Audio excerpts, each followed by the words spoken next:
A lot of people are scared out there, but of course people have to realize that the more scared they are, the closer we are to the inflation peak, and therefore the peak in interest rates as well.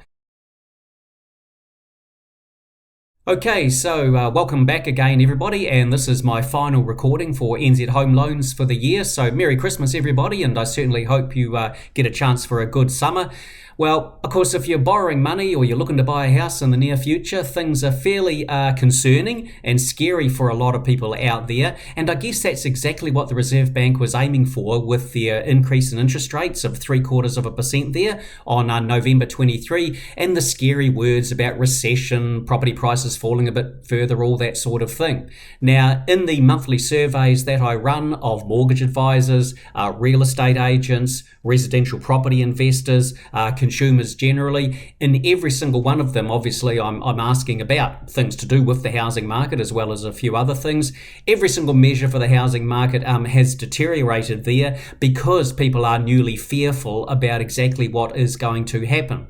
Now, the interesting thing, as I may have mentioned previously, is that these extra scary warning words from the Reserve Bank have come along just at the same time as we finally get evidence of the disinflationary pressures in the economy starting to show through. There is becoming general acceptance overseas that the inflation rates have peaked in the United States.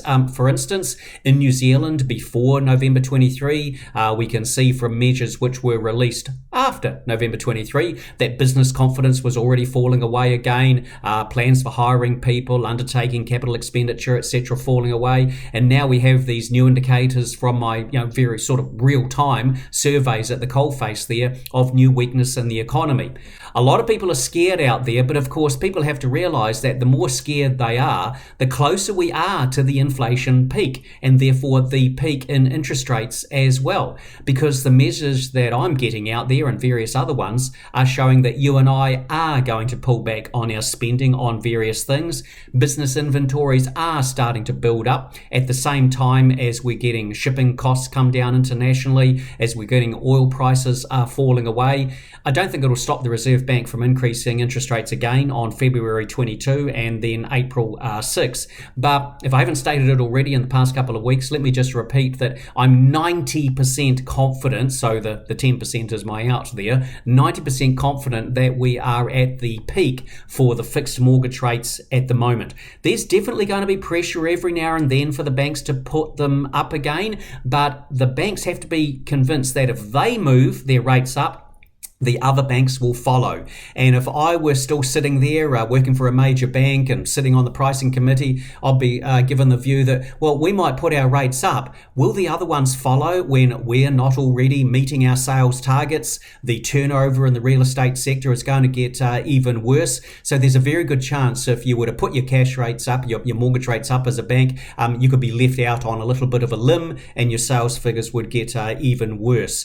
Now, with the sort of environment when people are still scared out there, this is when people can start to make some big mistakes. And I just had an email just today from someone saying they've got a fixed rate of about 4.5% and it's maturing in the middle of 2023, but they're thinking about breaking it early and resetting for 2 years at 6.5%, and it's only going to cost them $10. Well, yeah, there's not really going to be a break cost when the bank is going to be lending to you money for the next 6 or 7 months at 2% higher than was the case previously.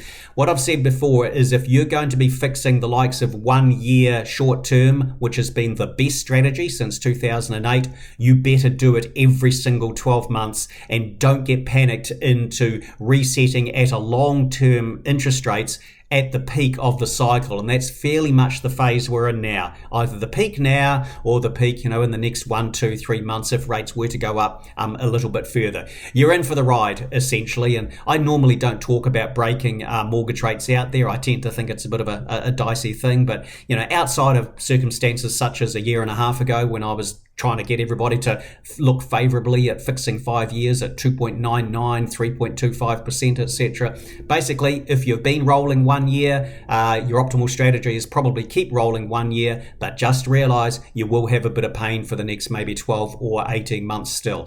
Looking at interest rates falling from late in 2023 through 24-25, but don't be expecting big declines because none of us really think the inflation rates are going to fall away and start threatening 1% at any stage in the near future. Again, Merry Christmas, everybody. Hope you have a good 2023. All the best.